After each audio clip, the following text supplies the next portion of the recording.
का स्वागत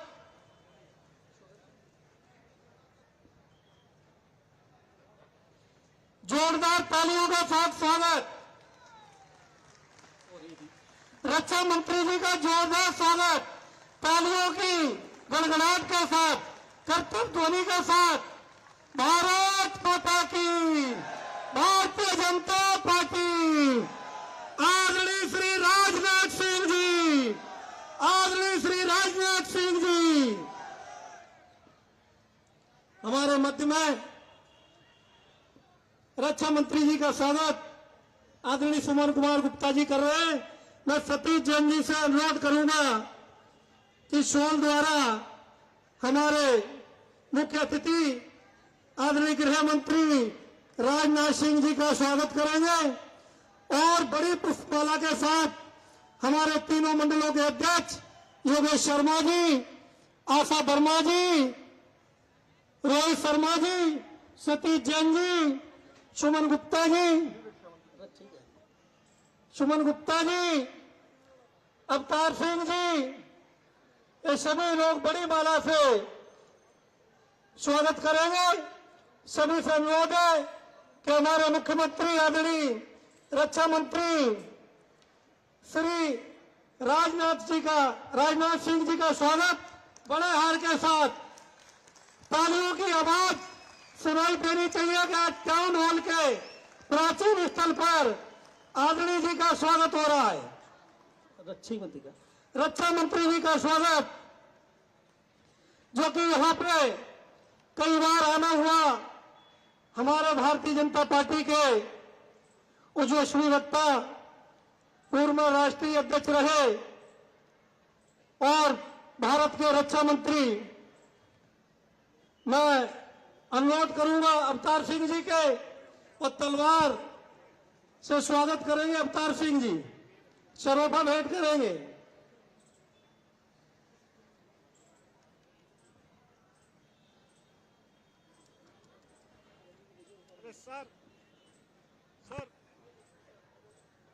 बोलो सोनिहाल, बोलो सोनिहाल। भारत माता की, भारत माता की, भारतीय जनता पार्टी, आदरणीय श्री राजनाथ सिंह जी, आदरणीय श्री राजनाथ सिंह जी। आगे मैं अनुरोध करूंगा सतीश जैन जी से। बब्बू खलीफा जी हमारे मध्य में है, अंकुश जी जो कि हनुमान जी का गदा भेंट कर स्वागत करेंगे। हमारे बब्बू खलीफा जी, अंकुश जी। जय श्री राम, जय श्री राम। बोलो बोलो हनुमान जी मरघट वाले की। ये हमारे दिल्ली पुलिस के साथियों से अनुरोध है कि इन सभी को अंदर आने दे, रोके ना, इन सभी को अंदर आने दे। ब्रह्म रोड राइट साइड में आ रहा है, इन्हें अंदर आने दे। पुलिस वाले साथी इन्हें अंदर आने दे, जो झंडा लेके आ रहे हैं इन्हें रोके ना। आदरणीय सतीश जैन जी जो हमारे चांदनी चौक विधानसभा के प्रत्याशी हैं, और चांदनी चौक विधानसभा ऐतिहासिक विधानसभा है। अगर बात करूं भारत की, तो भारत के अंदर दिल्ली का नाम आता है, इसी प्रकार चांदनी चौक का नाम आता है। चाहे चांदनी चौक लोकसभा हो, चाहे चांदनी चौक विधानसभा हो। ऐसी विधानसभा से प्रत्याशी आदरणीय सतीश जैन जी से मैं अनुरोध करूंगा कि हम सबका मार्गदर्शन करें और आने वाली 5 तारीख में भारतीय जनता पार्टी के लिए ज्यादा से ज्यादा वोट पड़े और भारतीय जनता पार्टी की सरकार बने। अब की बार चांदनी चौक से सतीश जैन जी विधायक बनकर दिल्ली की विधानसभा जाएंगे, तो दिल्ली के अंदर भारतीय जनता पार्टी की सरकार बनेगी, और भारतीय जनता पार्टी की सरकार बनेगी तो दिल्ली के अंदर विकास होगा, चांदनी चौक विकसित होगा। आदरणीय सतीश जैन जी हम सबका मार्गदर्शन करेंगे। सतीश जैन जी।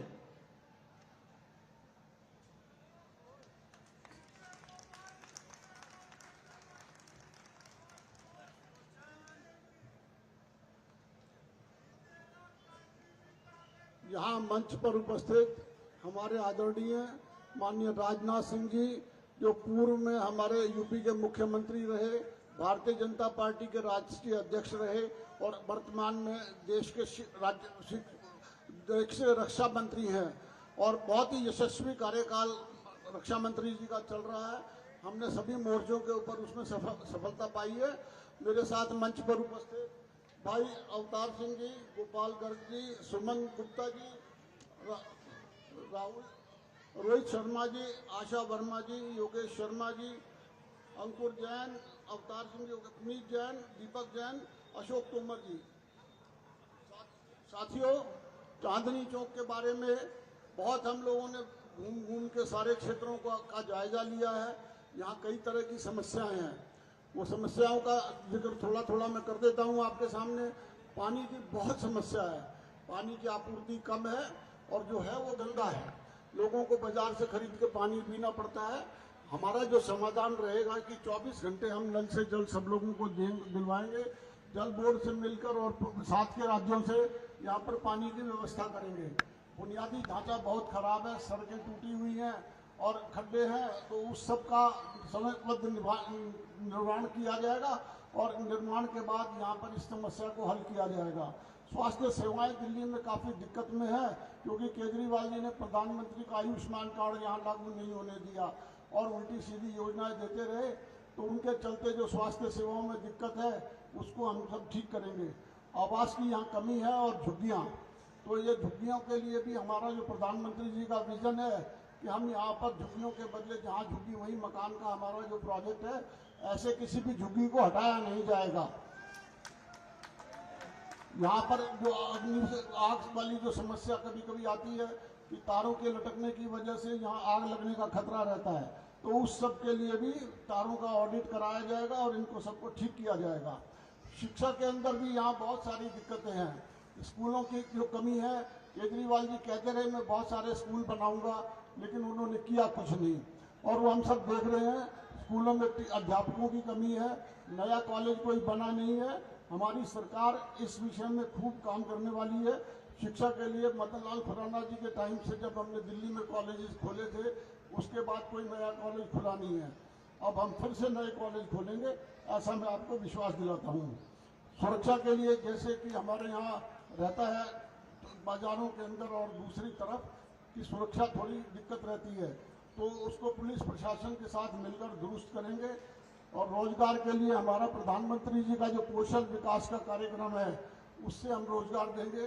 प्रधानमंत्री जी ने घोषणा की थी कि 50,000 नई सरकारी नौकरियां और 20 लाख रोजगार के अवसर हम देने वाले हैं। स्वच्छता और साफ सफाई का हम ध्यान रखेंगे। उसमें नगर निगम के ऊपर भी एक विजिलेंस कमेटी बनाई जाएगी, क्षेत्रीय रेजिडेंट वेलफेयर एसोसिएशन का और सभी लोगों का सहयोग लिया जाएगा।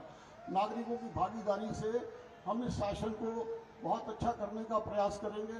बाकी हम लोगों को क्षेत्र की सब समस्याएं लोगों के बीच में घूम घूम कर पता लग चुकी हैं, हम उनको समयबद्ध तरीके से हल करेंगे, ऐसा मैं आप लोगों को विश्वास दिलाता हूं।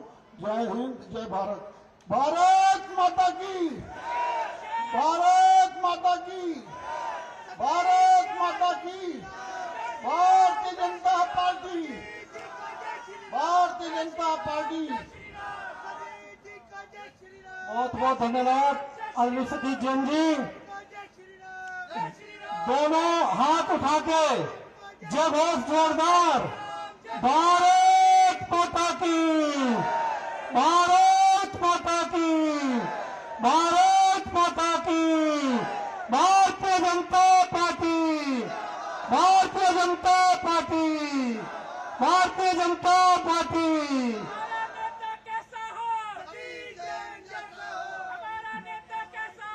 जय श्री राम। आदरणीय श्री राजनाथ जी को जय श्री राम। आदरणीय श्री राजनाथ सिंह जी को जय श्री राम। भारत माता की। साथियों,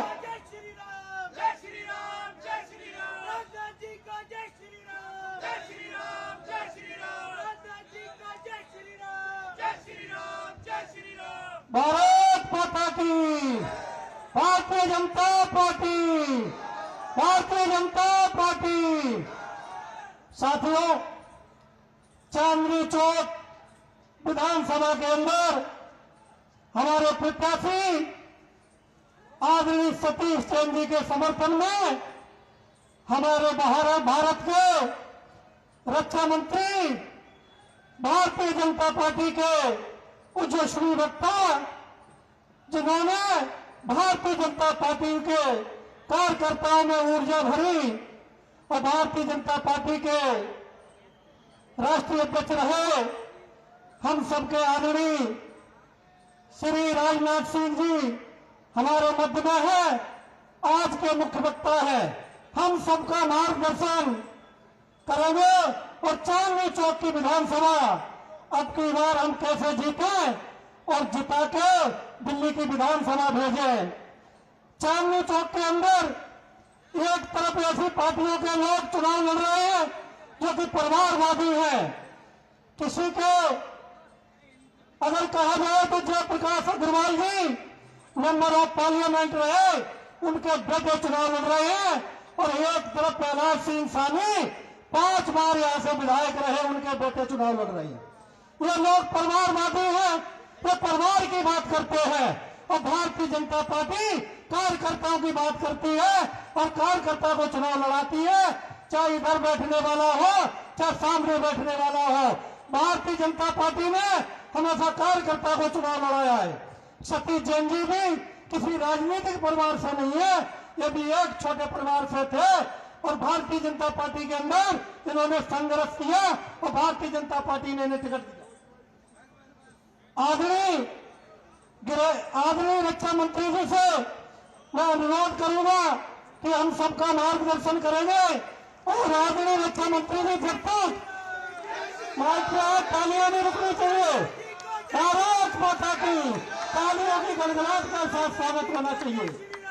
आदरणीय रक्षा मंत्री जी और जय श्री राम, जय श्री राम, जय श्री राम। भारतीय जनता युवा मोर्चा जिंदाबाद। बोलिए भारत माता की जय।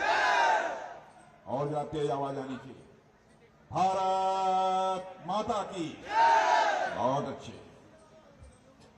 इस चांदनी चौक विधानसभा क्षेत्र के प्रत्याशी श्री सतीश जी जैन, पूर्व जिलाध्यक्ष श्री सुमन जी गुप्ता, पूर्व महापौर श्री अवतार सिंह जी, श्री गोपाल जी गर्ग, श्री रोहित जी शर्मा, श्री योगेश जी शर्मा, श्री अंकुर जैन, श्री योगेश आत्रे, और इस सभा में मौजूद मेरे सभी सम्मानित बहनों एवं भाइयों। बहनों भाइयों, दिल्ली की कई सार्वजनिक सभाओं को संबोधित करने के बाद आज चांदनी चौक में भाजपा की सार्वजनिक सभा को संबोधित करने के लिए आप सबके सामने खड़ा हुआ हूं। आप सब ने बहुत ही गर्मजोशी के साथ स्वागत किया है, लेकिन आप जानते हैं भारत की परंपरा है और शिष्टाचार का तकाजा भी है। स्वागत, अभिनंदन और सलाम दुआ कभी एक तरफा नहीं होना चाहिए। इसलिए मैं भी अपनी तरफ से शीश झुकाकर आप सभी बहनों भाइयों का हार्दिक अभिनंदन करता हूं, आप सभी का मैं स्वागत करता हूं। यह 2025 का चुनाव है। सबसे पहले मैं 2025 के नए वर्ष की आप सबको और समस्त दिल्ली वासियों को हार्दिक शुभकामनाएं देता हूं। लेकिन जैसा मैंने कहा, इस देश में 2025 का यह पहला चुनाव है, इसलिए मैं मानता हूं कि यह चुनाव अपने में बहुत ही महत्वपूर्ण है। दिल्ली का यहां तक प्रश्न है, सारा हिंदुस्तान कहता है देश का यदि कोई दिल है प्रदेश, तो उस प्रदेश का नाम है दिल्ली। लेकिन दिल्ली के साथ सबसे बड़ी विडंबना यह रही है कि 25 वर्षों से लगातार यहां पर या तो कांग्रेस की सरकार रही है और या तो आम आदमी पार्टी की सरकार रही है। 25 वर्ष ही नहीं बल्कि मैं 26 वर्ष में कहना चाहूंगा। और सही बात यह है, यदि दिल्ली वालों से पूछा जाए कि मोदी जी के नेतृत्व में भारत का विकास इतनी तेजी के साथ हो रहा है, तो दिल्ली का विकास हुआ है कि नहीं हुआ है? लेकिन बहनों भाइयों, मैं कह सकता हूं कि सारे हिंदुस्तान का विकास जितनी तेजी के साथ हुआ है, दिल्ली का विकास नहीं हो पाया। क्या 21वीं सदी में दिल्ली विकास का मुंह देखने के लिए अधिकृत नहीं है? क्या अपराध किया है दिल्ली के लोगों ने? लेकिन केंद्र सरकार के पूरे सहयोग के बावजूद राज्य सरकार का जो सहयोग प्राप्त होना चाहिए केंद्र की सरकार को, हम लोगों के लाख प्रयत्न के बावजूद वह सहयोग नहीं प्राप्त हुआ। हम भाजपा के लोगों के दिल की हसरत है बहनों भाइयों, यदि हिंदुस्तान का विकास तेजी के साथ हो रहा है तो हमारी हिंदुस्तान के दिल्ली का भी विकास तेजी के साथ होनी चाहिए। ये हम भारतीय जनता पार्टी के लोगों की चाहत है। चाहे आम आदमी पार्टी हो, चाहे वो कांग्रेस पार्टी हो, दोनों की सरकारों के कामकाज के तौर तरीकों को आपने देखा है। जहां तक आम आदमी पार्टी का प्रश्न है, आप जानते हैं माया जाल फैलाने में जितनी माहिर आम आदमी पार्टी के नेता हैं, शायद हिंदुस्तान के किसी भी पार्टी का नेता माया जाल फैलाने में उतना माहिर नहीं होगा। क्या क्या इन्होंने वादे नहीं किए थे? मैं याद दिलाना चाहता हूं आपको, अन्ना हजारे साहब के नेतृत्व में भ्रष्टाचार के खिलाफ कांग्रेस की सरकार उस समय थी, केंद्र में भ्रष्टाचार के खिलाफ आंदोलन प्रारंभ हुआ। सारा हिंदुस्तान जैसे लगता था कि दिल्ली में उमड़ पड़ा हो, भ्रष्टाचार के खिलाफ सारा हिंदुस्तान उठ खड़ा हुआ कि जन लोकपाल विधेयक भारत की संसद में पारित होना चाहिए ताकि जो भी राजनीतिज्ञ भ्रष्टाचार में लिप्त पाया जाए उसके खिलाफ कठोर से कठोर कार्रवाई की जा सके। अंत में उस समय की कांग्रेस की सरकार को आंदोलनकारियों के समक्ष घुटना टेकना पड़ा और इस बात को स्वीकार कर लिया कि जन लोकपाल विधेयक हम संसद में पारित करेंगे। उसके बाद आंदोलन समाप्त हुआ। अन्ना हजारे साहब ने भी कहा था, हम इस आंदोलन की सफलता के बाद समाप्ति की घोषणा करते हैं, लेकिन हम देशवासियों का विश्वास दिलाना चाहते हैं, यह जो आंदोलन जिस बैनर तले प्रारंभ हुआ है, जिन लोगों के द्वारा प्रारंभ हुआ है, हम कभी भी किसी राजनीतिक पार्टी का निर्माण नहीं करें। देशवासियों को अन्ना हजारे साहब ने आश्वासन दिया था, केजरीवाल जी ने भी यह बात देशवासियों से कही। बहनों भाइयों, जो कहा था उससे मुकर गए। भ्रष्टाचार के खिलाफ आंदोलन में सारा देशवासी शामिल था। आम आदमी पार्टी का तो उस समय जन्म भी नहीं हुआ और एक बहुत बड़े मसीहा के रूप में जनता के सामने उन्होंने पेश किया। हमारे दिल्ली के बहनों भाइयों को उन्होंने पूरी तरह से गुमराह करने की कोशिश की। दिल्ली के लोगों ने भी सोचा कि चलो भाई, भ्रष्टाचार के खिलाफ जो आंदोलन प्रारंभ हुआ था उसकी अगुवाई करने वालों में यह थे, अब इनके नेतृत्व में सरकार बनेगी, भ्रष्टाचार का नामो निशान इस दिल्ली प्रदेश से मिट जाएगा। क्योंकि मैं जानता हूं कांग्रेस के भ्रष्टाचार से दिल्ली ही नहीं बल्कि सारा हिंदुस्तान पूरी तरह से त्रस्त था। भरोसा किया लोगों ने, विश्वास किया लोगों ने। और मैं आपको यह भी याद दिलाना चाहता हूं, बराबर केजरीवाल जी ये कहते थे, बताइए मुख्यमंत्री लोग बन जाते हैं, मंत्री बन जाते हैं, आलीशान बंगलों में रहते हैं, क्या जरूरत है आलीशान बंगलों की? क्या अपने घरों में रहकर अपनी हुकूमत को नहीं चला सकते? मैं केजरीवाल जी से पूछना चाहता हूं, आपने मुख्यमंत्री बनने के बाद आलीशान महल क्यों बनाया? इस सवाल का जवाब इस दिल्ली की जनता जानना चाहती है। और बहनों भाइयों, जितनी धनराशि मुख्यमंत्री आवास बनाने के लिए स्वीकृत हुई थी, उसे कई गुना अधिक राशि आपने उस आवास को बनाने पर खर्च कर दिया। वादा किया था कि हम अपने घर से सरकार चलाएंगे। सबसे बड़ी विडंबना यह रही, मैं जानता हूं कि एक अपशकुन है। भारत दुनिया का एक ऐसा देश है बहनों भाइयों, जहां के ऋषियों और मनीषियों ने कहा है कि यत्र नार्यास्तु पूज्यन्ते तत्र रमन्ते देवा। जिस भारत देश में नारियों की पूजा होती है, जिस देश में नारियों की पूजा होती है, उस देश में देवता रमण करते हैं, देवताओं का आशीर्वाद उस देश को प्राप्त होता है। आपने अपनी ही पार्टी की एक महिला कार्यकर्ता जिसने अपने जिस्म का पसीना बहाया था, राज्यसभा का सांसद आपने बनाया, और अपने घर में ही उसके ऊपर जमकर जिस प्रकार की बदसलूकी की गई है आप लोगों ने समाचार पत्रों में पढ़ा होगा। उसके बावजूद भी देश की माताएं बहनें ऐसी राजनीतिक पार्टी के पक्ष में अपना मतदान करेंगे। मैं पुरुष भाइयों से भी कहना चाहता हूं, महिलाओं का सभी लोग अपने परिवार में हो चाहे कहीं भी हो सम्मान करते हैं। जो कुछ भी कहा था कुछ नहीं किया।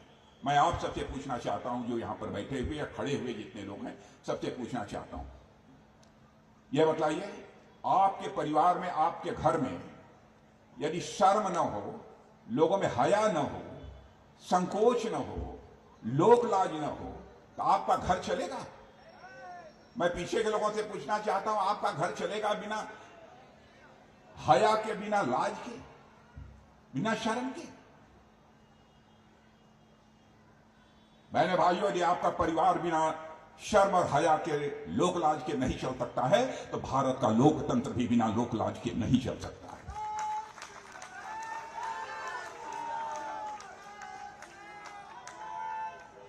कहा था कि दिल्ली वालों को हम साफ पानी मुहैया कराएंगे और 3 साल के अंदर यमुना की सफाई करा देंगे।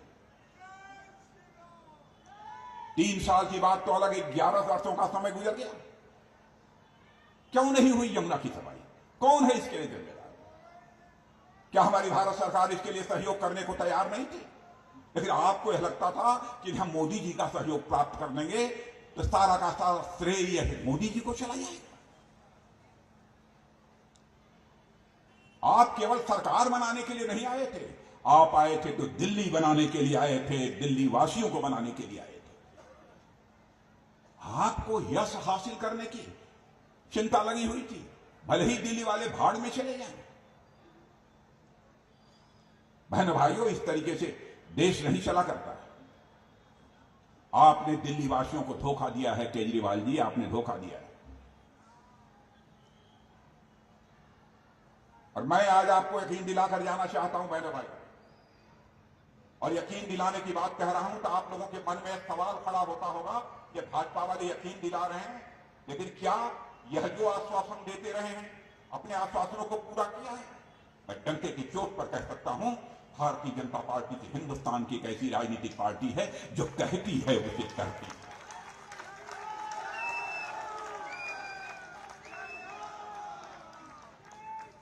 मैं आपको याद दिलाना चाहता हूं, 2014 में मैं भारतीय जनता पार्टी का राष्ट्रीय अध्यक्ष, उसी समय मोदी जी प्रधानमंत्री के उम्मीदवार के रूप में चुनाव के मैदान में, याद है मुझे, बराबर मोदी जी कहते थे, राजनाथ जी इस बात को देख लीजिएगा कि जो हमारा चुनावी घोषणा पत्र तैयार हो रहा है, उस घोषणा पत्र में कहीं कोई ऐसी चीज न हो जिसे हम लोग चाहकर भी पूरा न कर पाए। आप कल्पना करिए, एक तरफ एक नेता इस बात की चिंता कर रहा है कि हमारे कहने और करने में, कथनी और करने में, वर्ड्स और डीड्स में अंतर नहीं होना चाहिए। और मैं राष्ट्रीय अध्यक्ष था, उससे कह रहे थे राजनाथ जी चिंता कर लीजिएगा, घोषणा पत्र देख लीजिए। और 2019 का जब चुनाव हुआ बहनों भाइयों, तो उस समय भी मोदी जी ने कहा कि राजनाथ जी घोषणा पत्र आपके ही नेतृत्व में बनेगा, आप बनवाइए, लेकिन सावधानी बरतिए, क्योंकि देख चुके थे मैंने कोई ऐसी चीज घोषणा पत्र में नहीं डाली थी जो पूरी नहीं की। 2024 का भी घोषणा पत्र बना, उसकी भी जिम्मेदारी मोदी जी ने हमारे ऊपर। इतने सावधान रहते हैं हम लोग घोषणा पत्र बनाते हैं, लेकिन ये घोषणा पत्र बनाते हैं चिंता नहीं रहती, चाहे जैसे भी हो चुनाव जीत जाओ। धरती पर चुनाव जीत जाओगे, लेकिन परमात्मा के अदालत में तुमको इंसाफ नहीं मिलेगा। जनता को जनार्दन कहा गया है, जनता को देवता तुल्य कहा। इस जनार्दन को देखो धोखा देकर कोई बचकर निकलेगा?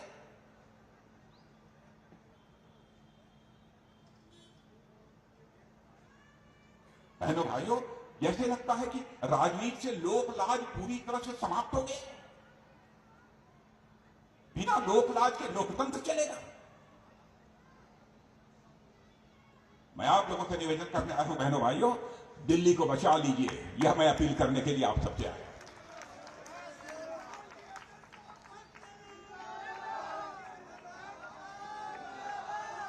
और भ्रम में मत आइएगा, भ्रम में मत आइएगा।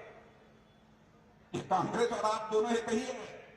आपने देखा होगा कि हमने इंडी अलायंस बनाया साथ से, फिर कांग्रेस को मोह पैदा हो गया, नहीं हम अलग अलग चुनाव लड़ेंगे। और जानते हैं कांग्रेस के बड़े दिग्गज नेता हैं, नौजवान हैं, पहनावा भी ठीक ठाक है, आप जानते होंगे, नौजवान हैं। उन्होंने कहा एक सार्वजनिक सभा में संबोधित करते हुए, मैं मर जाऊंगा लेकिन भारतीय जनता पार्टी के साथ किसी भी सूरत में समझौता नहीं करूंगा। अरे कहां भारतीय जनता पार्टी आपके साथ समझौता करना चाहती है?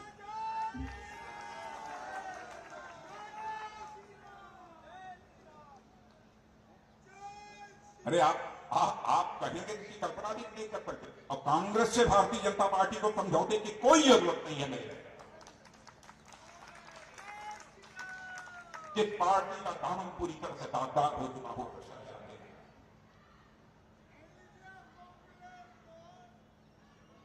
उस कांग्रेस की पार्टी के साथ भारतीय जनता पार्टी खड़ी हो, कैसे कल्पना कर सकते?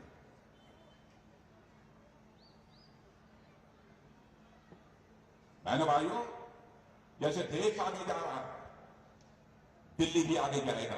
5 वर्षों का मौका दे, 26 वर्षों का मौका आपने कांग्रेस को दिया है और आम आदमी पार्टी को दिया है। 26 वर्षों का इन लोगों को समय दिया है। क्या हमको दिल्ली के लिए 5 साल का समय आप नहीं दे सकते?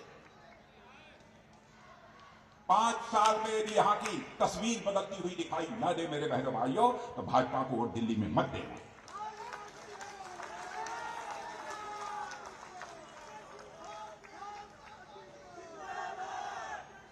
प्रत्याशी को मत देखो, प्रत्याशी को मत देखो, प्रत्याशी सतीश जैन है, कौन है मत देखो।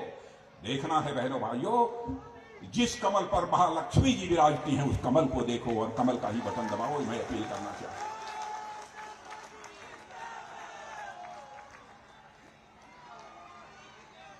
मेरी माताओं बहनों, सरकार कैसे चलाई जाती है, मैं प्रेस के दोस्तों से कहना चाहता हूं, मेरी कोई भी बात गलत हो अखबार के पन्नों पर लिख देना। आज तक मैं कभी नहीं डरा हूं, क्योंकि झूठ बोलकर जिंदगी में हमने राजनीति नहीं की है। यदि हमारी गलती अनजाने में हो गई होगी तो मैं शीश झुकाकर क्षमा मांग लूंगा सारी जनता से। मैं वही बातें बोलता हूं जो कि सच हो। कौन इस सच्चाई को नकारेगा? कांग्रेस की भी हुकूमत आपने देखी है, हमारे श्रद्धेय अटल बिहारी वाजपेयी जी ने भी हुकूमत चलाई थी। सर्वाधिक विकास दर आजाद भारत के इतिहास में रही है आदरणीय अटल बिहारी वाजपेयी जी के प्रधानमंत्री रहते हुए इस देश की।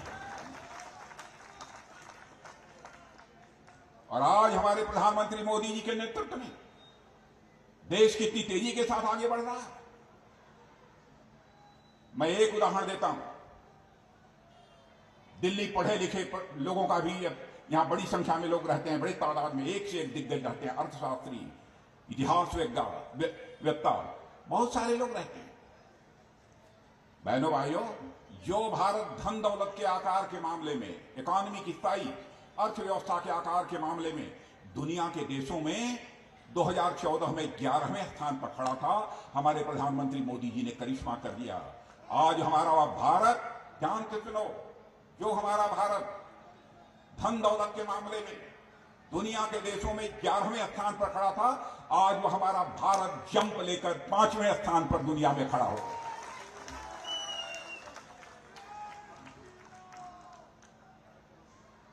और मैं नहीं कह रहा, इस देश की बड़ी बड़ी फाइनेंशियल फर्म्स, इस देश के बड़े बड़े अर्थशास्त्री अभी दावा कर रहे हैं कि मोदी जी के नेतृत्व में जिस तरीके से भारत तेजी के साथ आगे बढ़ रहा है, अभी सच्चाई को नकारा नहीं जा सकता है कि 2027 आते आते, यानी 2-2.5 वर्षों के बाद हमारा भारत अर्थव्यवस्था के आकार के मामले में, धन दौलत के मामले में दुनिया के देशों में 3रे स्थान पर आकर खड़ा हो जाएगा।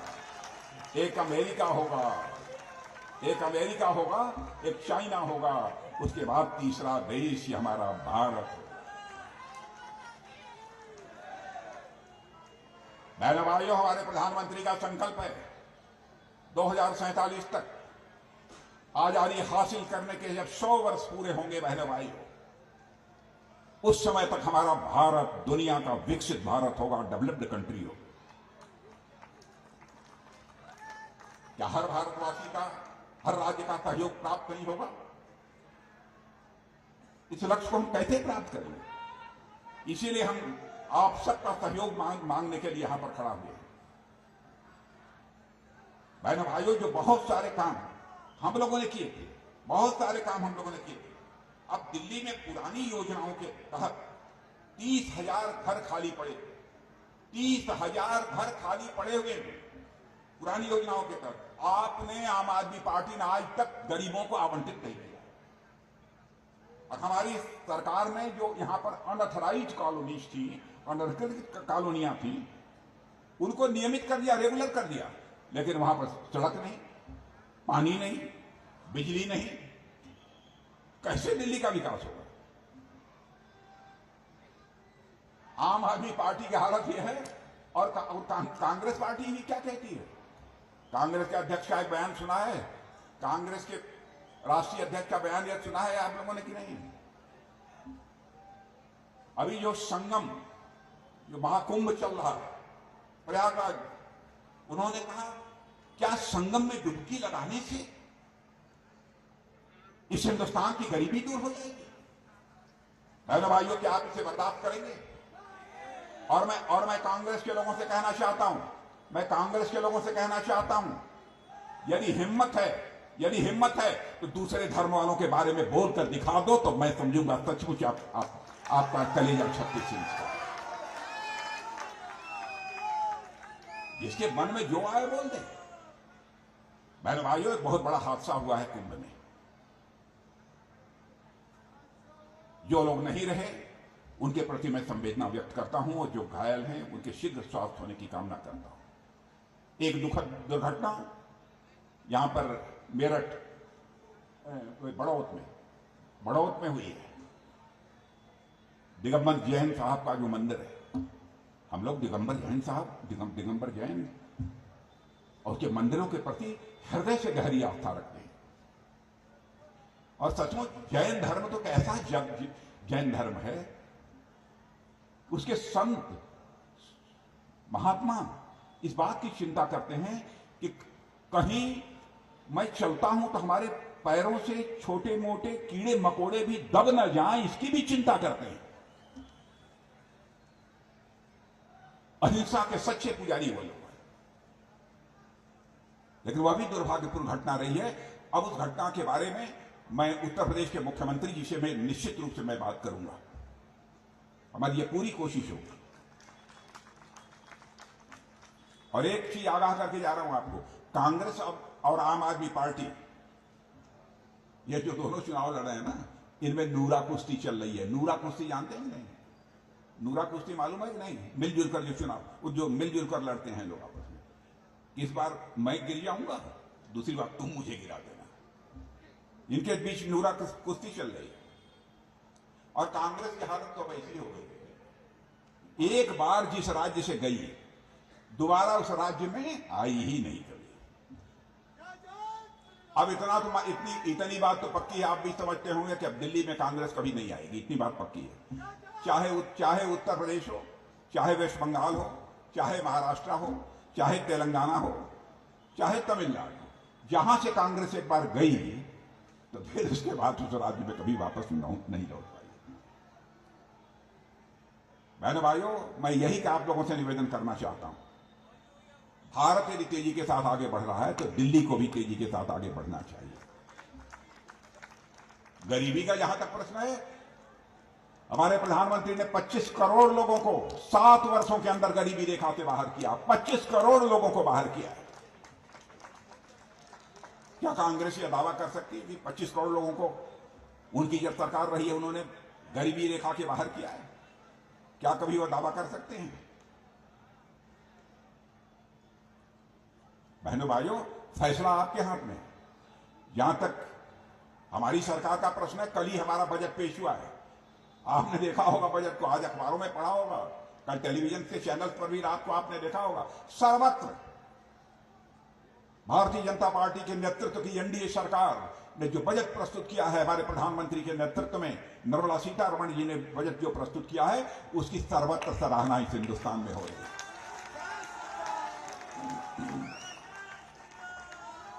आज तक ये कोई कल्पना भी नहीं कर सकता था कि 7 लाख रुपए तक तो टैक्स नहीं लगता था, लेकिन इसकी लिमिट एकाएक बढ़ाकर 7 लाख से 12,75,000 कर दी जाएगी। कोई कल्पना भी नहीं।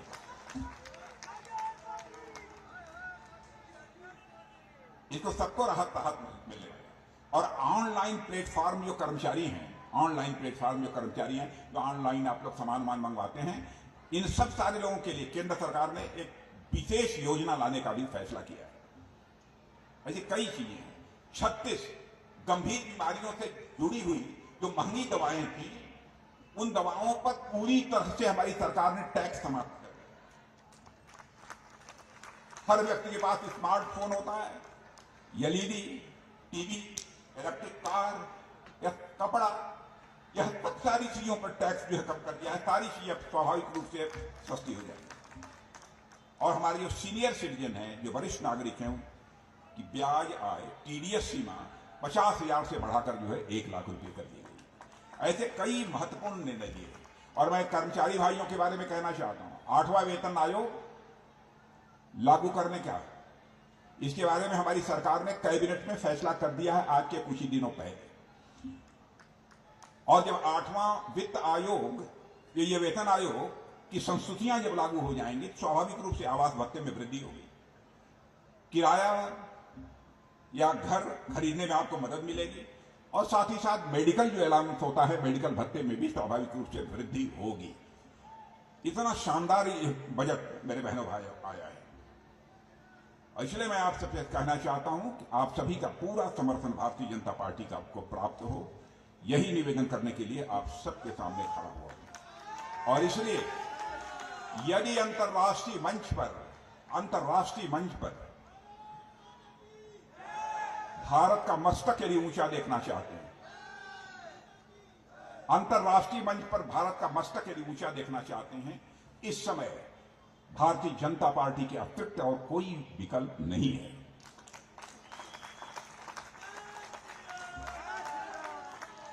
आपके घर का, आपके परिवार का, आपके दिल्ली के कोई भी जो देश, जो दुनिया के दूसरे देशों में पहले भी जाते रहे हों और अब भी जाते हैं, उनसे पूछ लीजिए।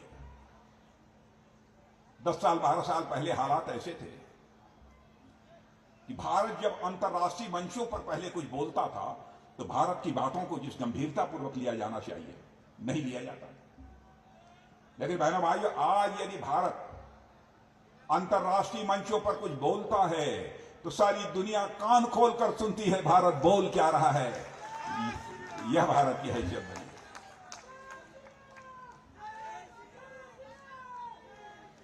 और आप जानते हैं, अखबारों में पढ़ा होगा, तहव्वुर राणा, यह जो एक बड़ा आतंकवादी, जिसने 2008 की जो मुंबई की आतंकवादी वारदात थी, जो ताज में हुई थी, उसका मुल्जिम अमेरिका में था।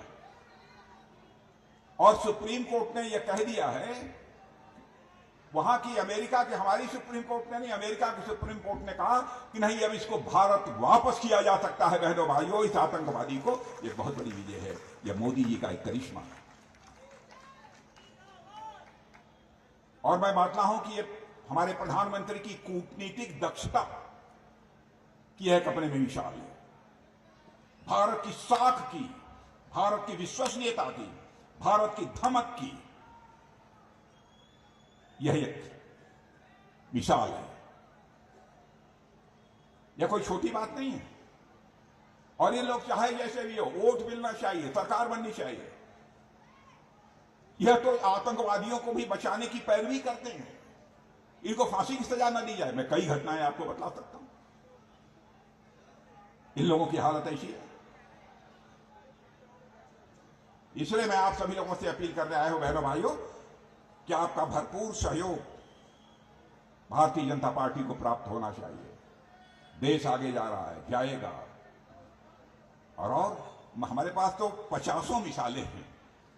अब जैसे रोज देखते होंगे आप लोग, रूस और यूक्रेन की लड़ाई चल रही है 2.5 वर्षों से लगभग। आपने देखा है कि नहीं? कितने लोगों ने देखा है? वहां के लोग जानते हैं रूस और यूक्रेन की लड़ाई चल रही है। मेरे बहनों भाइयों, जब रूस और यूक्रेन की लड़ाई जब प्रारंभ हुई तो हमारे लगभग 27-28 हजार इससे अधिक ही बच्चे वहां पर पढ़ते हैं। कोई इंजीनियरिंग की पढ़ाई करता है, कोई मेडिकल की पढ़ाई करता है, कोई मैनेजमेंट की पढ़ाई करता है। तो उनके माता पिता सबको जो भारत में थे उनको चिंता हुई कि हमारे बच्चों पर कहीं ऐसी कोई मिसाइल, कोई बम, कोई तोप, कोई गोला करने के लिए।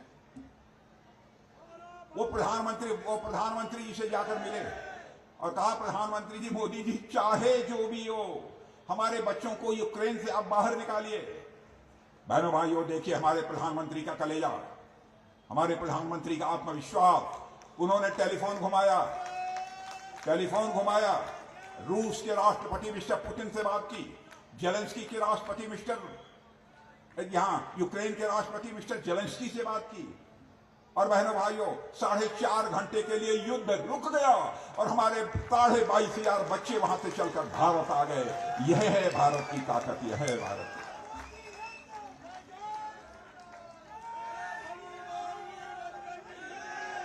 और बहनों भाइयों, अब उस प्रधानमंत्री के रहते हुए दिल्ली का विकास नहीं होगा, इसकी कल्पना कैसे की जा सकती? कैसे इसकी कल्पना की जा सकती? इसलिए मैं आप लोगों से निवेदन करने आया हूं कि आपका समर्थन भरपूर कमल के फूल को प्राप्त होना चाहिए। सतीश जी जैन, सतीश जी आइए। देखिए सतीश जी जैन चाहे जो कुछ भी हो जाए, सतीश जैन के बारे में एक मैं गारंटी दे सकता हूं, सतीश जैन के ऊपर भ्रष्टाचार का आरोप कोई नहीं लगा सकता, कोई मां का बड़ा दावे के साथ। इनकी शराफत पर कोई सवालिया निशान नहीं लगा सकता है। और इतनी बात पक्का मानो, हमारी पार्टी में कोई भी जनप्रतिनिधि यदि भ्रष्टाचार के मामले में लिप्त पाया गया नहीं, तन एक भी छींटा नहीं पड़ा तो सीधे उसकी खाट खड़ी कर देने में रंच मात्र भी हम लोग संकोच नहीं करें। इसलिए मैं आप लोगों से अपील करना चाहता हूं कि आपका भरपूर सहयोग भारतीय जनता पार्टी यानी कमल के फूल को प्राप्त होना चाहिए। इन्हीं शब्दों के साथ मैं आप सभी को मैं धन्यवाद देता हूं। और एक बार सभी लोग जरा हाथ उठाकर बोलिए, भारत माता की। क्या बात है, ये देखिए मीडिया के मेरे मित्रों, उधर देखिए सारे लोग जो हाथ उठा रहे हैं, यह दृश्य देखिए। बोलिए भारत माता की, भारत माता की, भारत माता की। बहुत बहुत